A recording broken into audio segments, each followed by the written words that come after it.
Noi siamo dei pescatori, facciamo parte di una cooperativa, il Copega, che opera gran parte nel Golfo dell'Asinara. La nostra pesca prevalente riguarda pesca con le nasse, sia a polpi che a pesce, dei tramaglioni, come potete vedere qua, che ancora non abbiamo messi a mare, non sono ancora operativi, e palangari. Pesca del polpo la facciamo per 5-6 mesi l'anno, per poi andare anche per alcuni mesi sull'aragosta e per il resto facciamo triglie e anche il polpo facciamo nell'area marina protetta. Come mercato di riferimento noi diamo tutto al grossista. Il prezzo di riferimento locale nel nord Sardegna è un prezzo ottimo a livello di grossisti. Suggerimento per portare i giovani nel settore pesca da parte della regione, promuovere delle scuole per far sì che i giovani si possano avvicinare alla pesca e snellire la burocrazia, che è una componente importante, soprattutto per quanto riguardano i contributi regionali.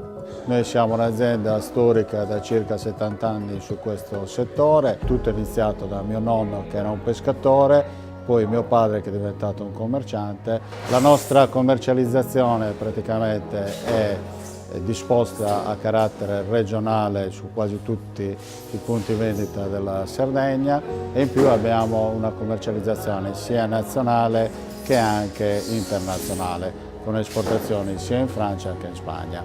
La nostra forza rimane sempre la pesca locale, che col passare degli anni purtroppo sta dando sempre una diminuzione maggiore e ci sta portando a un'acquisizione sempre maggiore per il consumo regionale di prodotti che arrivano sia dalla Spagna che dalla Francia, ma soprattutto un consumo maggiore di prodotti allevati che non pescati. FLAG significa Fisheries Local Action Group, sono i gruppi di azione locale nella pesca nati in tutta Europa per aiutare il settore della pesca a realizzare progetti di sviluppo che possano coinvolgere le popolazioni che di pesca vivono. E attualmente i FLAG della Sardegna coprono la quasi totalità del territorio costiero della regione.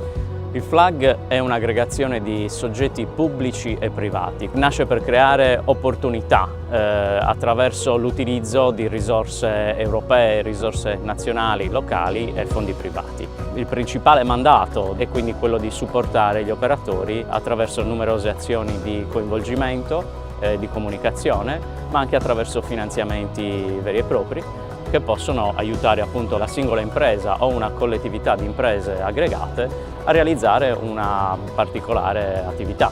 Ad esempio a progetti che si occupano di certificare le produzioni, di migliorare i sistemi di trasporto e di immagazzinaggio del prodotto. E in più coinvolgiamo in maniera specifica anche settori collegati al mondo della pesca e parlo in particolare del turismo e del settore enogastronomico.